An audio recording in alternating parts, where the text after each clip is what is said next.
jalan, mau pelan, mau cepet, ya udah jalan aja, nikmatin aja perjalanannya, itu sih.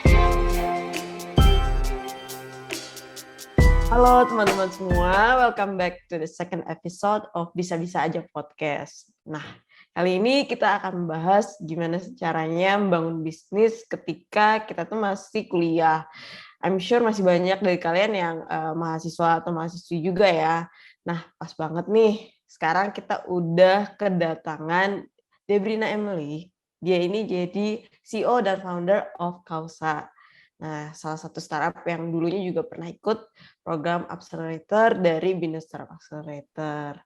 Nah, Debrina ini juga kuliah jurusan Business Creation ya. Sekarang lagi skripsian dan juga Debrina ini udah kerja full time, teman-teman. Oke. Nah, jadi keren banget kan? Jadi langsung aja kita ngobrol-ngobrol bareng Debrina. Halo Debrina. Halo, Iya, selamat thank you. apa nih? Pagi menuju siang kali ya? Selamat pagi, thank you so much udah mau datang ke podcast kita, meluangkan waktu di tengah kesibukan hiruk pikuk Debrina. Thank you juga Kak Elga sudah mengundang. Thank you untuk Binus Accelerator. Semoga dari podcast ini cukup bermanfaat ya. Akunya nggak ngaco. Iya, enggak lah. Oke, mungkin Debrina bisa cerita dulu. Debrina ini kesibukannya apa sekarang gitu ya, dan Kausa ini apa sebenarnya, gimana ceritanya waktu dulu buat Kausa ini? Wah, panjang nih nanti. Ya Mungkin iya, kita nggak kalau apa-apa. sampai nanti malam nggak apa-apa ya kayak Nggak podcastnya. apa-apa. Oke, aku bakal ceritain kesibukan aku dulu sekarang. Sejauh ini sih masih waras, puji Tuhan. Puji Menggabungkan, Tuhan. Tuhan, menggabungkan antara skripsi dan juga full time job gitu. Dan aku juga jadi founder salah satu startup aku yang tadi udah disebutkan oleh KLG, yaitu Kausa. Gitu. Sebenarnya kalau misalkan aku boleh jujur, semuanya tuh terlihat asik-asik aja karena mungkin relate ke bidangnya, maksudnya bidangnya mirip semua di dunia bisnis. Jadi otak dan cara berpikirku nggak loncat-loncat, jadi masih bisa dihandle lah gitu. Itu sih sebenarnya salah satu hal yang menurut aku asiknya di situ. Kalau dari Kausa Indonesia sendiri, yang tadi aku sebutkan tuh, background story-nya tuh panjang. Jadi sebenarnya baru dibuat itu dari awal masuk kuliah. Awal masuk kuliah itu sebenarnya udah tahu nih, oh aku bakal kuliah jurusan bisnis. Dan emang salah satu tugas akhirnya itu adalah ngebuat suatu usaha atau bisnis yang harus berjalan wajib-wajib, kalau nggak lulus gitu. Sebenarnya kayak gitu. Nah, di satu sisi aku juga lagi merasa kayaknya cukup disadarkan sama beberapa project-project yang udah terdahulu, yang udah lama, yang aku tuh emang sempet tinggalin. Pasti di sini udah pada nggak asing, mungkin yang pernah denger juga pernah ngalamin project pas di sekolah yang kayak menurut kalian tuh ini sebenarnya lumayan keren ya kalau gue lanjutin, tapi kalian akhirnya memutuskan, udah deh nanti aja, mungkin tunggu gue udah lumayan lebih gede atau ada uang baru lanjutin. Nah, ini tuh sebenarnya salah satu project yang aku sempat jalanin waktu dulu sekolah gitu. Waktu dulu aku sempat brainstorm dengan teman-teman dan jadi tugas sekolah juga lah. Jadi produknya juga cuma jadi produk yang bukan untuk komersial, tapi untuk ya sekedar yang penting gue dapat nilai A, dapat nilai 100 dan selesai gitu. Ada inovasinya di produk. Akhirnya produknya aku kembangin dan aku jadikan komersial dan bisnis, dan terbentuklah Kausa Indonesia. Jadi Kausa Indonesia ini aku jelasin ya Kak Elga ya, sebenarnya Kausa ini apa sih, dari tadi disebut-sebutin gitu. Kausa ini sebenarnya tuh kayak produk, bukan kayak, emang produk gitu, produk fashion and lifestyle sustainable yang kita gabungin tuh dari kebudayaan Indonesia. Jadi sini pasti udah nggak asing, Kak Elga juga mungkin pernah dengar, namanya batik dan tenun. Terus gabungin dengan bahan-bahan daur ulang limbah sampah plastik. Specifically-nya itu kita sekarang fokus di bidang plastik resek gitu ya, plastik yang leye-leye, yang mungkin nilai jualnya udah hampir nggak ada tuh KLG, karena biasanya orang-orang emang incarnya plastik yang kayak gelas, botol aqua kayak gitu. Biasanya tuh Iya. kayak gitu yang nilai lebih tinggi. Nah, kita akhirnya ambil yang nilainya tuh udah rendah banget, yang udah mungkin dibuang, udah gampang kebakar mungkin yang kayak Mm-mm. gitu. Nah, kita olah sedemikian rupa tuh si limbah sampah plastik reseknya jadi bahan leather mirip dengan tas atau bahan-bahan leather sehari-hari lah. Pasti udah pada nggak asing di sini kayak pakai pouch ya, kayak Mm-mm. kalau ke sekolah pakai tote bag, atau kalau misalkan ke mana tuh mau belanja pakai handbag gitu-gitu. Nah, itu kita buat dari bahan leather olahan limbah sampah plastik kita. Kayak gitu sih produk kita, produk sehari-hari. Nah, ide Iya. dari mana yang tadi aku ceritain Kak Elga, sebenarnya dari cuman project sekolah kecil-kecilan. Kita waktu itu cuma buat kotak pensil kayak yang kecil-kecil gitu, Iya, iya. kita kembangin sedemikian rupa sampai akhirnya gimana kalau dibikin leathernya ini lebih layak, karena waktu itu kan mungkin leathernya sekedar ide aja, jadi kurang lebih plastiknya masih leye-leye juga tuh pas jadi kotak pensil yang dulu waktu masih zaman sekolah. Sekarang udah berhasil, puji Tuhan, udah sampai ekspansi banyak diversifikasi produk juga. Leathernya mungkin terlihatnya jadi lebih oke ketimbang yang Hmm. dulu gitu. Nah itu sih dari permasalahan simpelnya waktu aku lihat dengan tim, yaitu ya Indonesia penyumbang sampah plastik kedua terbanyak di dunia, Kak. Itu as Iya. simple as that, dan kita ngelihat kalau emang produksi batik dan tenun tuh terus menurun seiring dengan berkembangnya zaman, rasanya kayak budaya itu makin ditinggal. Jadi kita ngangkat dua hal tersebut, kita jadiinlah produk sehari-hari biar lebih gampang diingat. Even jadi hal yang kita gunakan tuh jadi lebih ada value-nya gitu di kehidupan kita lah saat kita berkegiatan. Kita ngelihat kayak wah keren juga nih gue gitu kayak gitu. Ada titik nilai jualnya di situ kayak gitu sih. Iya. Jadi Kausa ini sejarahnya sebenarnya udah panjang ya. Iya, Even sebenarnya udah lama sebelum banget zaman kuliah. sekolah tuh kayak iya Iya. udah berapa tahun lalu ya kayak aku udah tua banget ya kayak. Iya, Tapi apalagi seriusan saya, mohon seriusan. maaf. Terus kalau udah ngomongin sekolah tuh kayak udah gila itu udah 5 tahun, 4 tahun 5 tahun yang lalu gitu udah Iya. lumayan lama sih. Itu kayak enggak.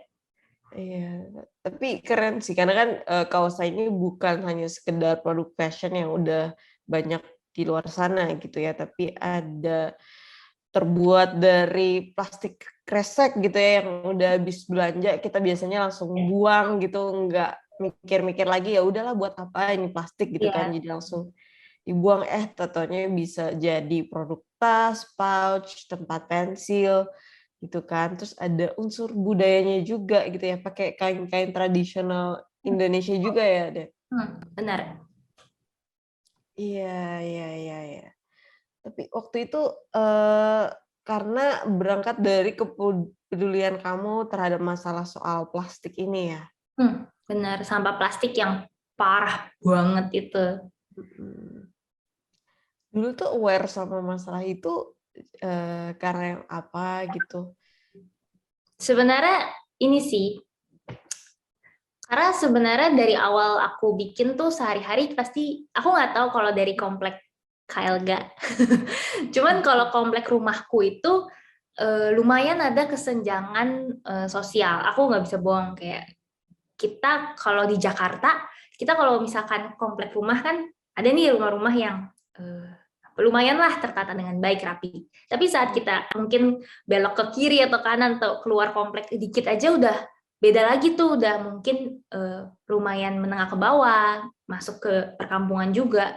Nah di situ tuh lebih kerasa lagi awareness-nya, kayak ini banyak banget sih sampah-sampah, dan salah satu yang banyak yaitu sampah plastik resek yang orang habis belanja, yang emang sebenarnya kalau aku bilang masih bisa layak pakai, tapi mereka tuh mungkin nggak merasa itu big deal lah, kayak ya udahlah buang aja, atau enggak mereka habis ngapain ya, habis belanja apa nih, misalkan sayur, terus biasanya kan sayurnya udah dicuci, dipilah-pilah dulu nih, ada sayur yang mungkin kurang layak, mereka masukin sama plastik resek tersebut dan mereka buang gitu aja, yang sebenarnya kalau boleh dibilang kalau kita proses dan olah sedemikian rupa nggak kotor-kotor banget, itu nggak, maksudnya masih bisa kita kita bersihkan dan sanitasi plastiknya gitu.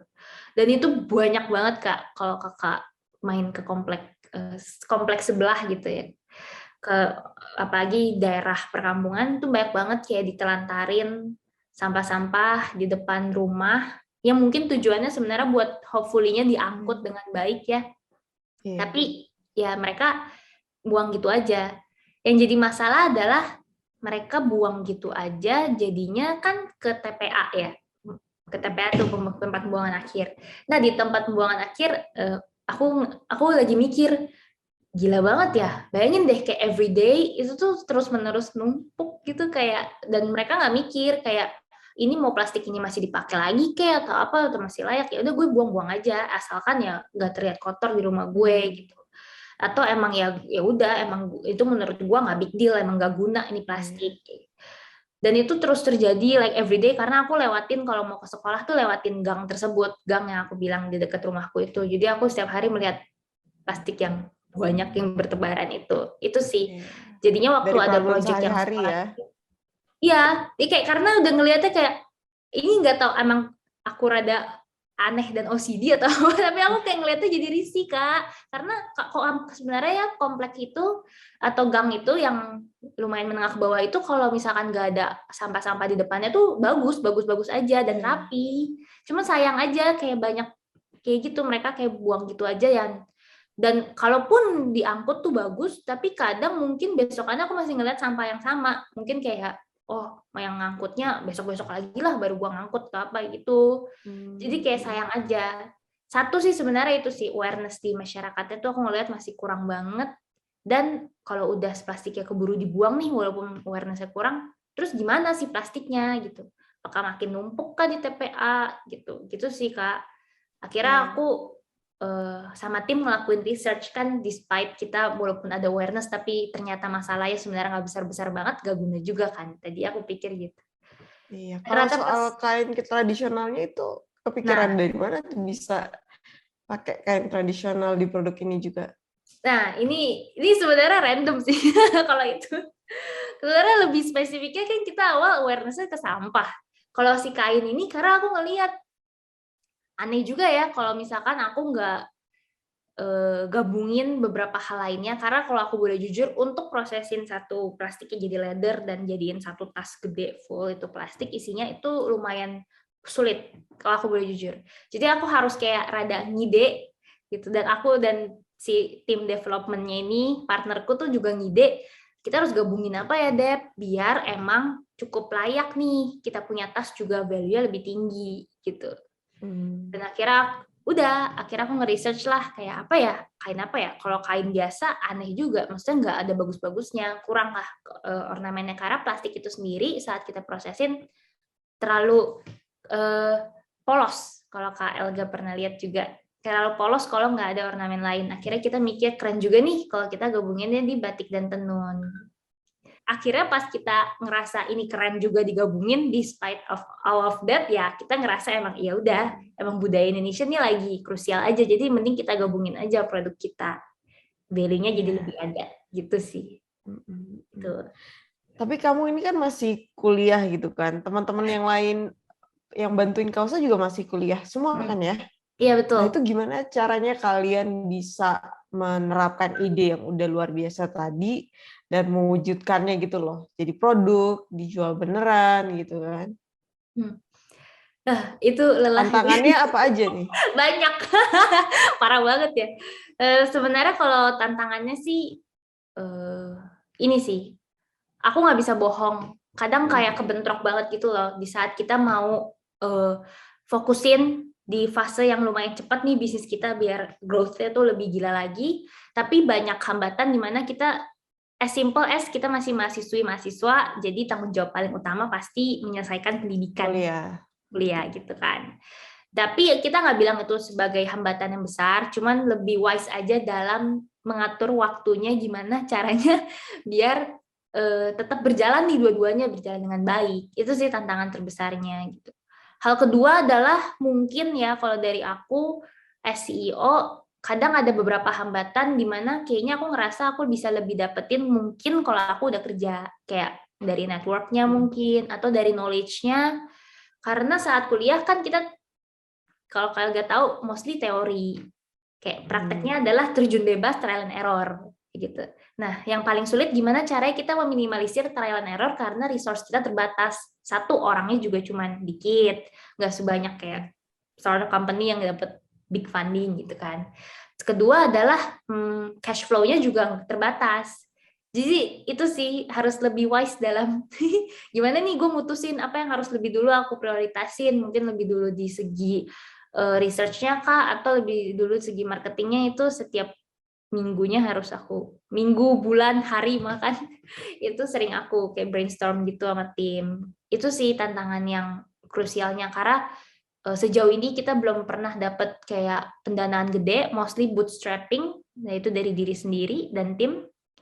Itu untuk awalnya, dan sisanya ya kita paling dana hibah dari beberapa lomba-lomba gitu. Kita belum berani kayak masukin investor karena kita ngerasa mungkin valuation-nya juga masih kecil buat apa, dan kita akhirnya sekarang berusaha gedein growth biar valuation-nya juga lebih layak, bisnisnya lebih sustainable juga, kayak produk kita sustainable. Kayak gitu sih Kak Elga. Iya, iya. Jadi challenge-nya memang dari segi manage waktu ya, bagi waktu dari kuliah. Terus Bener. ya kegiatan lain kayak lomba juga kan. Kausa Iya, juga sering ikut lomba. Nah bener. teman-teman, ini Kausa ini dan Debrina itu Debrina ini Brilliant Partner Awards dari BRI. Weh, Wih, keren, keren. amin, amin. Iya, dari segi manage waktu, tadi disebut juga networking, sama soal funding juga tadi ya, kamu sebut. Bahkan sampai kerja juga loh, Debrina ya, buat dapat knowledge, network, dan dapat uang itu ya. Jadi Bener. emang dari awal emang harus, ya mau nggak mau keluarin uang gitu ya, nggak semudah itu juga datang ke investor, Iya, gue punya bener, ide ini keren bener, banget gitu, percaya bener. deh. Even kayak 3F, aku lupa, friends, family, atau lagi ini rada Fools, jahat, cuma orang bilang ya, fools ya kalau nggak salah ya. ya, Ya sebenarnya 3F itu aja mungkin lebih kemikir kalau mau kasih duit.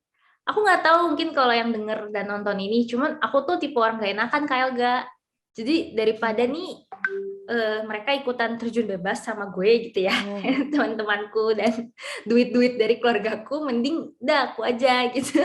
Aku paling gak enak iya, kalau minta dana ke mereka gitu. Dan walaupun satu sisi itu aku nggak mau merusak hubungan, iya, dan jadinya lebih tertantang karena dengan cash flow terbatas, jadi lebih wise dalam cara berpikir keputusannya. Itu sih kalau dari aku.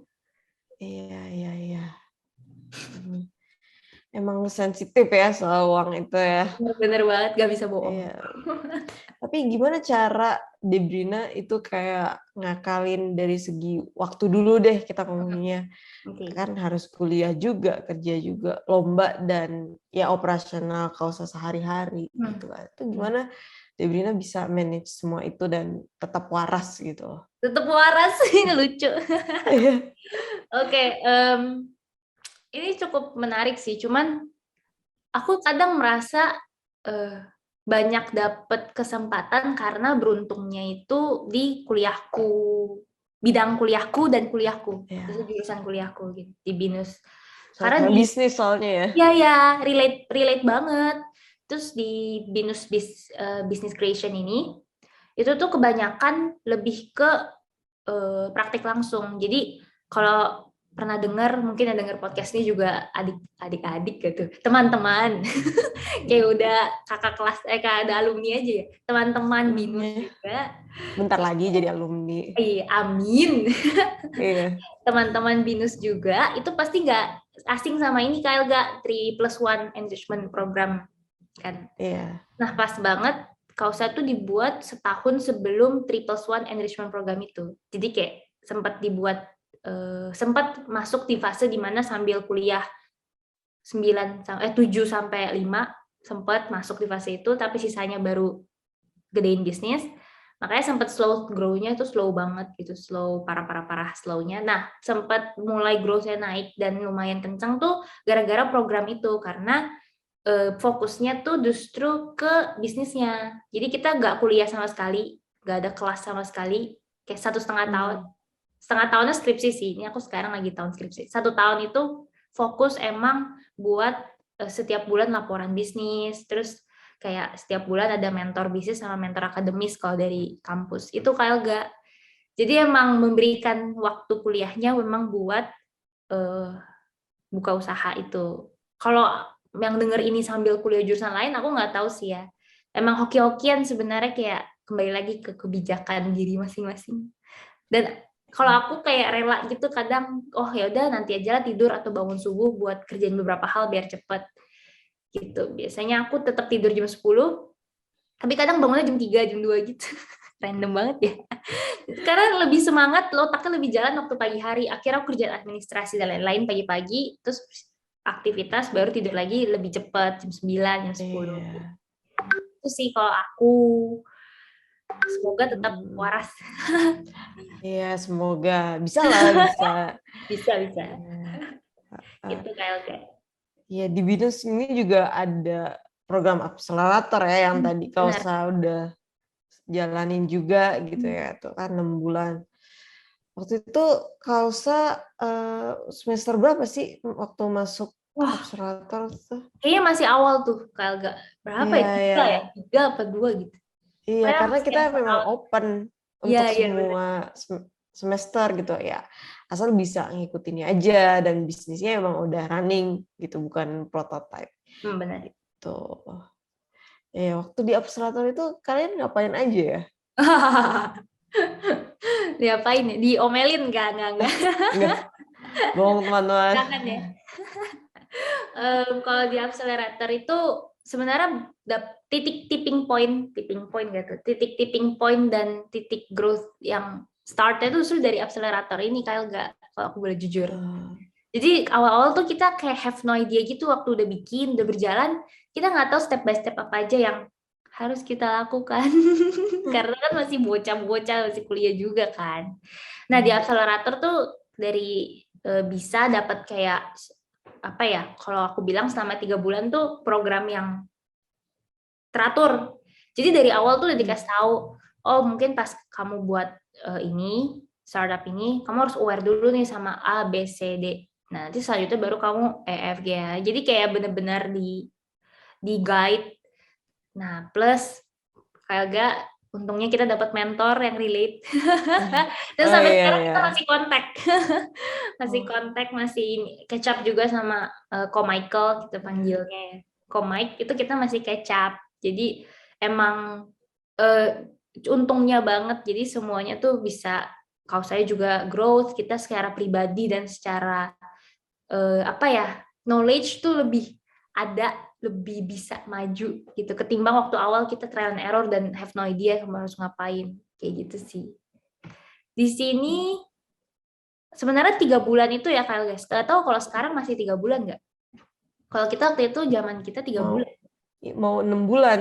Nah kalau ini mau 6 bulan nih. Kalau kita waktu itu 3 bulan ya kayak. Sebenarnya 3 bulan cepet banget Kak, kayak nggak berasa gitu.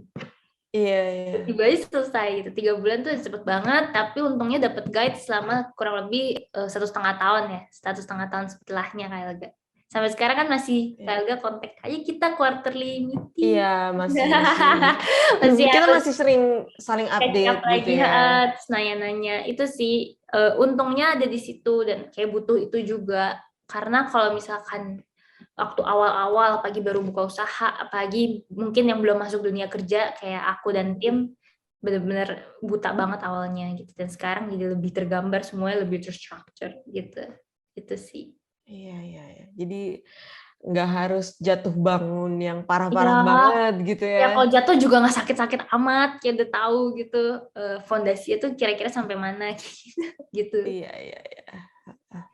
Tapi ini Dep, kalau kita lihat gitu dari awal Kausa, dari yang tadi tugas sekolah sampai sekarang gitu kan, kayak apa sih lesson yang paling berharga yang kamu dapetin dari membangun Kausa ini? Wah, berat ya ini pertanyaannya guys. Oke, jadi kalau dari lesson sih jujur jangan berhenti. Maksudnya jangan berhenti dan jangan nyerah. Itu benar-benar klise ya kelihatannya. Cuma sumpah itu yang terjadi di kehidupan, entah di Kausa ataupun lain-lainnya. Kayak jangan berhenti, jangan nyerah, dan emang terus aja gitu jalan. Mau kayak kalau ngayuh sepeda kan, kalau kita berhenti keseimbangannya kan mulai jatuh. Iya, jatuh. Nah kalau ini at least kita jalan gitu, jalan mau pelan mau cepet, ya udah jalan aja, nikmatin aja perjalanannya, itu sih. Karena kita kan masih banyak hal lain ya, maksudnya kalau dari aku dan tim tuh kita udah sambil mungkin ada yang part time, ada yang full time, ada yang sambil kuliah, ada yang buka Kausa juga, involve di Kausa yang cukup tinggi involve-nya. Dan aku ngerasa kalau kita berhenti nih atau ada yang nyerah, kayak rasanya udah sayang banget gitu. Dan jadinya kita terus nggak nyerah untuk belajar juga, Kak. Entah di kadang malah Kausa ini jadi tempat kita belajar karena kan punya sendiri ya. Jadi tempat di mana kita bisa kayak trial and error sendiri dan dapat knowledge-nya, karena kalau misalkan gagal, amit-amit ya udah karena salah sendiri juga kan, bisnis kita sendiri. Kalau aku sama tim gitu. Cuma gara-gara hal kayak gitu kita jadi nggak takut buat terjun bebas gitu. Ya enggak. Coba aja dulu lah, cobalah. Nothing tulus aja gitu ya. Tulus. Jadinya kayak, wih ada lagi opportunity. Ada lagi nih masuk gitu. As simple as nggak takut, misalkan aku kemarin kayak lomba BRI itu ketemu nih sama petinggi-petinggi BRI atau ketemu sama produser filosofi kopi gitu ya, atau yang punya M Block Space. Aku sama tim tuh tipe yang udah aku datengin gitu. Datengin terus aku coba kenalin diri kayak gitu. Jadi kayak udah bodo amat. Jadi lebih gampang buat terjun bebas, jadi lebih berani juga. Dan ya itu nggak berhenti. Walaupun aku tahu mungkin sekarang aku ngerasa aduh capek banget, kayak kegabung nih skripsi full time sama Kausa, cuman semuanya walaupun kelihatannya lebih slow tapi jadi lebih nikmatin proses gitu. Kayak aku jadi ngelihat, wih di sini ada permasalahan ini, ya udah coba aku selesain. Oh di sini kira-kira aku harus begini nih biar lebih bagus lagi, lebih meningkat juga. Nah aku masuk ke bidang itu, kayak gitu sih. Ya, jadi intinya jangan nyerah, jangan berhenti ya, jangan setiap ketemu kesulitan gitu atau tantangan langsung sudahlah gitu ya. Aku paling kesel tuh kalau bisa ada yang sudahlah, udah gue nyerah aja. Waduh, aku lagi, jangan. Nggak jadi-jadi. Setiap ketemu tantangan sudahlah ya. Gila kan, masalahnya kita tiap hari ketemu ya Kak, ada aja gitu. Ya ada aja memang. Ada aja, dunia kerja juga gitu ya Kak ya. Mau bisnis, mau kerja pasti ya nggak ada yang gampang gitu kan. Nggak ada yang jalanannya mulus banget gitu. Yang enak nggak enak memang semuanya harus dijalanin. Gitu kan. Yes, itu sih menurut Dep juga gitu. Nah, kalau ke depannya nih, kira-kira Kausa mau dibawa kemana atau cita-citanya apalagi yang mau diwujudkan gitu? Sekarang sih kita di titik kita merasa Kausa ini kayak tempat kita berteduh. Gimana ya? Kayak anak indie banget ya? Iya loh, anak senja loh. Senja banget gitu, berteduh. Nah, seriusan. Jadi karena kita sambil kerja juga, kita ngerasa tempat di mana kita bisa explore lagi atau kayak di tempat kerja nggak dapetnya nih kalau gue gini, itu adalah Kausa gitu. Jadi kalau mau istirahat kita coba brainstormnya itu justru brainstorm Kausa gitu. Kalau mau dibawa kemana, sekarang asiknya itu Kausa kan udah build community. Jadi kita ada namanya Pahlawan Bumi itu setiap quarter kita tuh ganti orang, tapi kadang orang-orang yang lama tuh juga tetap masuk. Jadi kayak komunitas gitulah, kayak tetap kita jalanin as simple as bikin event bareng, di situ juga dapat revenue. Jadi nggak cuma jualan produk, revenue streamnya juga yang lain. Bikin event bareng, atau kayak diundang seminar juga ada, terus bikin workshop kecil-kecilan. Nah, itu kalau dari Pahlawan Buminya, bikin konten. Nah, itu aku tetap ingin jalanin terus, karena aku tahu titik di mana Kausa berkembang, karena kita social enterprise, itu adalah community building itu. Itu sih salah satunya yang aku juga tim suka gather community gitu. Suka ngumpul-ngumpul gitu, kayak anak muda gitu. Ya ngumpul-ngumpulnya yang berfaedah Ngumpul berfaedah gitu. Faedah, produktif gitu ya, kan. Bener, menghasilkan sesuatu gitu kayak gitu. Nah, itu satu kalau dari itu community building. Kalau kedua dari segi growth-nya company kita yaitu produk. Jadi sekarang Kausa nih nggak cuman fokus ke satu produk kayak kita tadi bilang leather tas doang, tapi jadi lebih diversifikasi apa sih? Jadi ini jadi aneh ya. Iya, pelan-pelan ngomongnya. Pelan ya.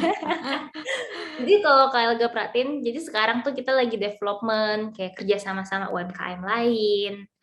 Mostly kita collaboration sih, karena kita tahu kan tim kita masih kecil, Kak. Jadi kita tuh ngelihat banyak potensi-potensi UMKM lain yang punya visi misi serupa. Akhirnya kita kenalan, deket, terus bikin produk collab. Itu sering banget terjadi dan sampai sekarang terjadi kalau di bidang retailnya. Itu khusus di bidang retail. Jadi kalau jual satuan kan cukup sulit ya kalau kita fokus ke produk kita doang. Kembangin lagi produk kita lagi. Belum lagi kalau retail tuh harus fast pace, harus ganti desain lagi. Pasti udah gak asing deh kayak gak kalau dunia fashion gitu. Nah, akhirnya kita ngeliat potensinya lebih ke collab aja. Jadi kalau mau keluarin produk baru, ya udahlah collab sama ini aja, collab sama ini. Jadi kembanginnya lebih ke sama-sama gitu. Sama-sama berkembang sama brand lain. Itu kedua kalau dari segi retail. Ketiga dari segi corporate. Jadi kalau saya ini kan tadi aku bilang fashion and lifestyle. Tapi sekarang gak cuma itu. Sebenarnya kayak kita bikin hampers gitu. Karena produk kita produk unik. Kayaknya kalau sehari-hari tuh kadang orang lebih terlalu niche gitu marketnya. Terlalu terfokus. Jadi ya penjualannya lebih ke titik di mana asik-asikan aja. Yang suka, terus dia juga jadi komunitas kita lagi masuk, gitu-gitu. Tapi salah satu revenue stream yang tinggi justru dari korporat gitu. Jadi kita bikin hampers buat mereka yang korporat mau pesen, kayak perbankan pasti udah gak asing deh, kayak perbankan kan suka kayak ada BCA prioritas gitu. Terus habis itu Mandiri juga ada VVIP. Nah itu suka kayak bikin acara. Nah biasanya kita bikin tuh hampersnya sesuai request dia. Oh dia mau yang produknya kayak gimana. Kita bikin paket-paketnya. Kita juga bikin satuannya. Jadi suruh tinggal pilih. Kayak gitu. Nah kemarin baru Mandiri sama BRI Kak tahun ini. Mungkin doain ya yang lain juga masuk. Oh kalau misalnya semua bank. Amin, iya. Mungkin teman-teman yang punya bisnis juga atau yang tahu papa mamanya lagi cari hampers gitu untuk usahanya, ya bisa hubungin Debrina gitu kan. Yang bingung mau hampers apa, kan lumayan hampersnya unik gitu. Iya, jadi bisnis to bisnis ya, nggak cuma ke customer. Nanti dapat komisi Kak, tenang aja. Tuh dapat komisi bener, tuh. dapat komisi kalau berhasil gitu. Tuh catat ya teman-teman, tagih komisinya ke Debrina. Kejar gitu. Nah itu sih Kak, itu 3 hal itu yang aku lagi mau fokusin. Karena kan Debrina dan tim juga masih full time job. Sebenarnya asik-asik aja, full time job itu juga asik karena relate dunia bisnis. Jadinya ya udah semuanya berjalan, semoga selalu berjalan dengan baik kayak gitu. Ya, amin. Amin. Nah, terakhir nih Debrina, ada kayak final words atau tips untuk teman-teman yang baru mau mulai bisnis nih dan kebetulan sambil kuliah gitu. Ini aku biasanya pakai ini selalu dimanapun kapanpun, tagline-nya Kausa Kak.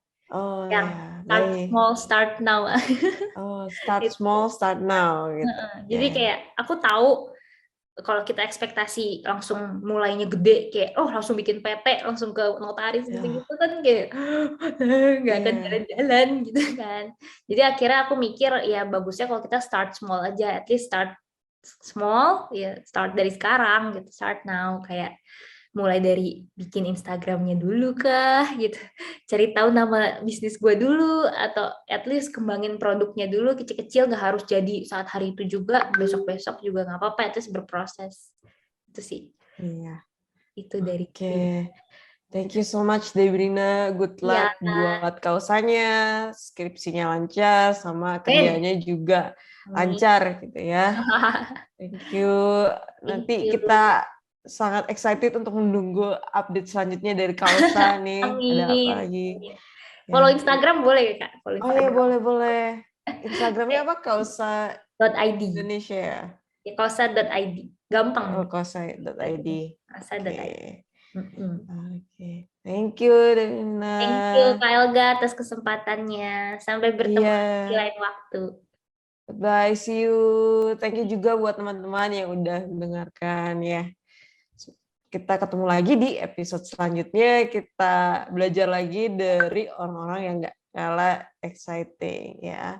Bye bye, see you next time.